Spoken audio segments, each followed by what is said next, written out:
I think that when you're working on a low budget, one really smart move is only collaborate with people that you really, really trust and then give them a longer leash. Because when you don't have as much of a budget, you're constantly reconfiguring. What's up, everyone? Jake here, your indie VFX guy, and today I'm catching up with actor, writer, producer, comedian, musician, Scout Durwood. A few years ago, I had the honor of directing her music video, Scout It Out, where we used motion capture to create some bonkers animations.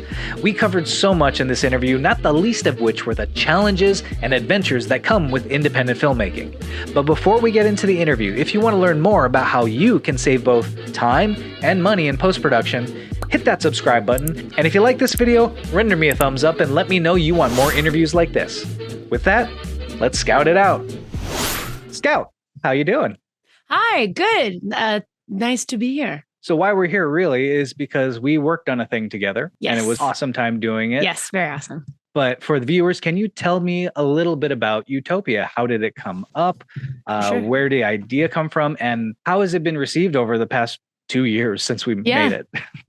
So Utopia is a feature-length narrative visual album that I took a music video budget from a tiny independent label, Blue Alon Records, and made a feature film. So the film has like 11 music videos that are all self-contained, and then a plot that is also self-contained. But like the videos talk to the narrative, but it's not a musical. You don't like break into song. You like see something and then do kind of a song related to it somehow. We shot the narrative in July of 2019 and then started shooting the music videos, and then kind of got railroaded by COVID. And so then Jake and I, you and I ended up like re-breaking one of the videos that because of COVID just needed a new approach. I think we forget that when it happened, we didn't know how long it was going to be. So it went from like, oh, hang on, we're not going to shoot this month. We're going to shoot it next month, to like, oh, we're not going to shoot this. Yeah. And so we came together and ended up doing like a very VFX heavy, COVID safe music video that fits in the piece called Scout It Out. That's like, I think one of the standout pieces of it because it is very different. I really appreciated that you gave like so much freedom to kind of coming up with a concept and everything. So I thank you for that. Of course. I think in general, that's like a smart way to do things. I think that when you're working on a low budget, one really smart move is only collaborate with people that you really, really trust and then give them a longer leash. Because when you don't have as much of a budget, you're constantly reconfiguring. I mean, look at the music video in general. Like, had COVID not happened, we wouldn't have done that. The ability to pivot is one of the huge gifts of indie and sometimes really hard parts of it that you don't have the money for things or it doesn't work out. But I feel like you end up often working with people where it's like they're there because they want to be, as opposed to like no one's retiring off the money we're making on an indie film. You know, no one's just like punching the clock, because what's the point of being there? You could punch a better clock. Oh, yeah. And timing was great, too, because I had worked out a deal with this company called Shadow Motion, who makes these motion capture suits. I was in the process of learning the suits, but I was like, we can't have a traditional shoot. We can't have a traditional crew. Let's try something out. So we were masked up and I set up a bunch of sensors and we recorded in my garage, and it was bonkers. In Utopia, again, you said there was so many different music videos. Yeah. What was your experience working with all these different directors as well? And I know you gave them a lot of freedom to do what they do. Where did you insert your creative perspective, especially as a producer in this case? One cool thing about Utopia is that it was like I was the main character, like it was my music. So I did have a lot of just like implicit authority, right? Like it was tonally always going to be me. It was going to be my music. This movie was ultra low budget. We premiered at Outfest. We were the runner-up for Best North American Feature, which was cool because not only we're a comedy, we're a visual album. Like that was great. So like I did all the production design. So even with guest directors, I mean, you had the most leeway of anybody for sure. The only other videos that were directed by someone else were Jason Zini, who he and I have worked together on other stuff. And then post-COVID, so there's just like really fun break where like we shot, I think it's like 4, 4, and 3. Like we shot 4 videos exactly as planned. And then everything else was like, oh, whoa, we got to pivot this. So there's 2 videos that I say I directed, but they were shot with my pod, who happened to be another director, and a post producer. So they're like in my apartment with what we can pull off. You can't tell. I mean, there's no way you would know that those 2 videos were shot in the same room just because of production design stuff. How do you balance creativity with the budget that you may or may not have on something?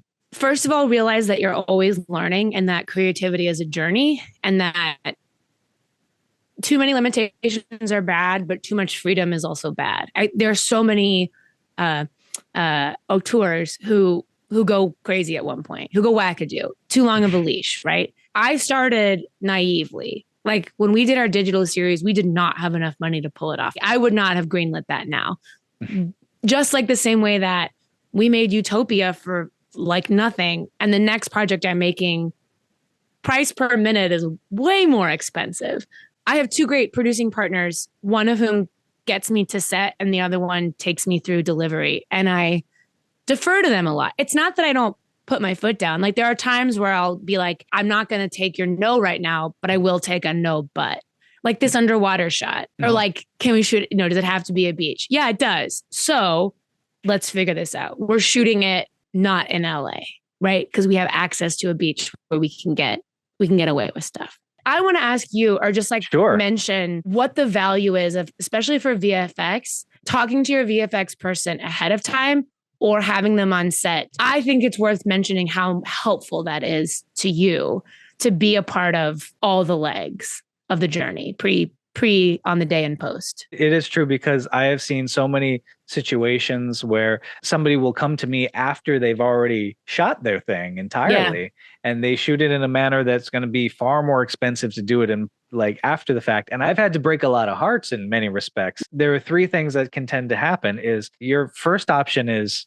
you're going to have to reshoot this, because if you wanted us to do this shot at a certain rate, it needs to be shot in a certain way. So the material you gave us is not conducive for that. So you can either A, reshoot it, B, we can work on it, but now it's going to be a lot more expensive because the fixes that we need to do are just inherently more expensive. Or 3, A, B, and 3. Yeah, there we go. Or C, yeah, I do that. Or C, fix it in post. C would be, it's not in your movie. Yeah. You have to leave it out. And you're going to have this big hole in your movie where the effect that you were hoping for just isn't there, If you have the flexibility to like revise the script a little bit, the hanky panky video that we did, that you ended up helping with that one shot, right? I wanted at the end of it to reveal that this character had Cupid wings. So we talk to you, we figure what we want. We know that we can't shoot the wings growing out. That's too expensive. So we shot a way to reveal the wings as opposed to shooting like me just taking my jacket off. Those choices, especially with VFX, if you can like do some sort of a wipe and then there are vampire teeth, as opposed to like wanting to see the vampire teeth grow, boy, do you end up with something better. And I think in the hanky panky video, we went for a more cartoony effect with the wings too. I find that the context of the effect sometimes matters a lot too. In comedy, I feel you can get away with a lot more too. Yeah, you can go to the absurd, and I enjoy the absurd quite a bit.